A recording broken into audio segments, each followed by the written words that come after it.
Hello, I'm Stefan Zilch. I'm Managing Director for Spotify in Germany, Austria, and Switzerland, and I'm happy to speak here with MLove. It's pretty much they wanted to build a legal and fully licensed music streaming service. So Sweden, that's probably also the reason why we're from Sweden. Sweden is sort of the homeland for music piracy. So companies, or I'm not sure if I should say companies, but services like Pirate Bay, many torrent clients and many other pieces of software which have been built in order to pirate music and other content were hosted in Sweden. So Sweden is a very, very digital country, so they always lead all of those lists where they say like what's the most digital country. So, and that's what also where piracy was really, really big. So since 1999, literally since the MP3 has been brought to market, the revenues for the music industry were going down rapidly each and every year. And so our founders thought that there should be a possibility to build a fully licensed and legal music streaming service that could turn that development around and turn it into a success stories for the rights holders and for the music labels and for the musicians. And that's when they founded Spotify.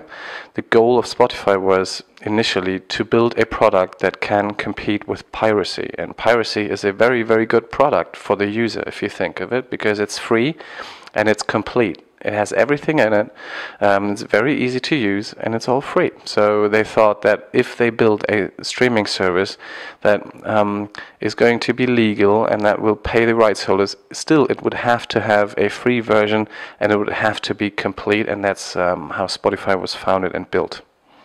The ultimate vision is to have more music streamed, to have listeners who listen to more music than ever before, and also obviously to compensate the rights holders. One important or one cool fact around this, for example, is if you look at music consumption in the old days where people paid for downloads or for albums, the average what people spend on music was around 60 euros or dollars or so per year.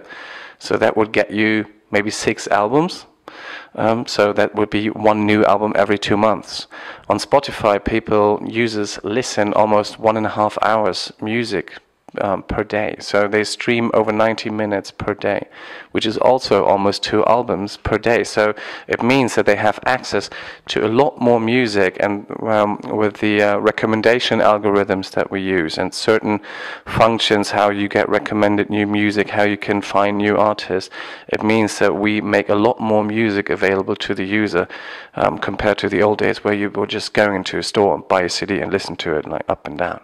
I used to work in mobile. I don't consider mobile anything different from digital, so it's simply a more convenient device for users. So we already see a huge shift in mobile. So we expect we expect that usage of Spotify with mobile devices will surpass the desktop usage within a few months. So it's rapidly growing.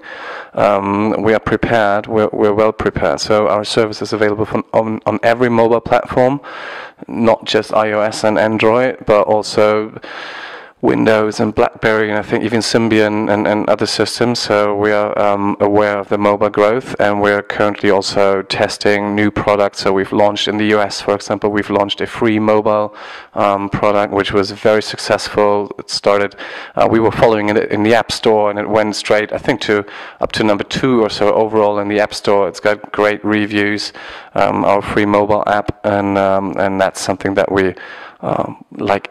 I would say like every other company, mobile is already first in our company.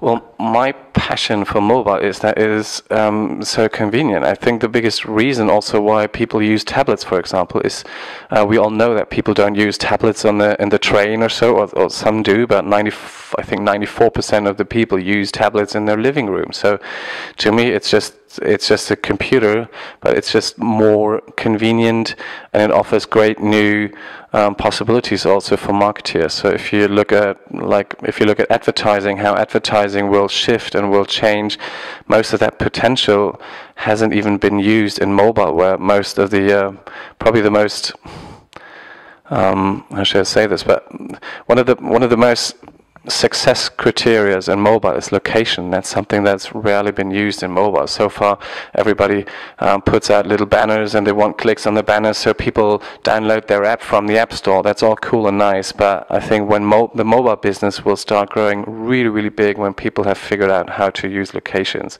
apart from sending out stupid little coupons, but there's much more behind it.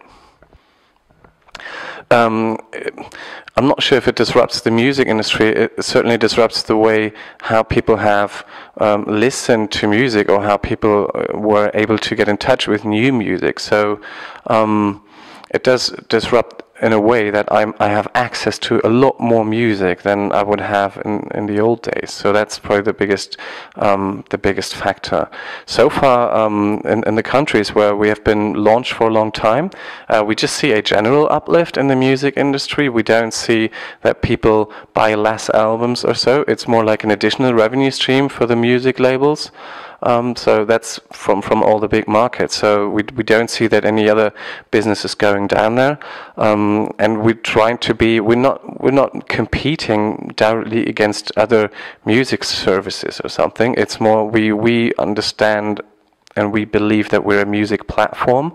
So we have an open platform, just like Facebook, that has an open API, and other services can build applications and put them on our own service. So if people say, like, we are going to kill radio, then why would we allow radio apps on our service? So every radio station, we have a few already, other radio stations build apps to put them on Spotify to really have an all-around experience for the users. So we don't consider ourselves just like a music player. You press play and listen to music. We want to build an ecosystem around music with editorial stuff. So many editorial magazines have also produced apps that you can find within Spotify. So because many people ask us, you guys have so much music, so many muses, where are your editors? You need to tell the people what they're listening to. Where we would say, like, no, we don't need to do that. There's much better people with a lot more qualification than us who do that.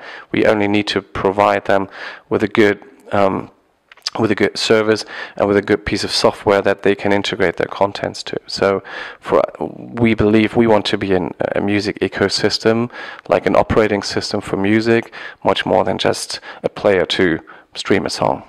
Generally, I believe music is a very social thing. So if people want to connect with me also on Spotify, I would love what they're listening to, and also sometimes I know some good bands that people probably don't know yet, but also I'd love to see what people are listening to. So I just like to talk about music and like to engage around music. So if people want to add me on Spotify, they're very welcome to do so. Thank you very much.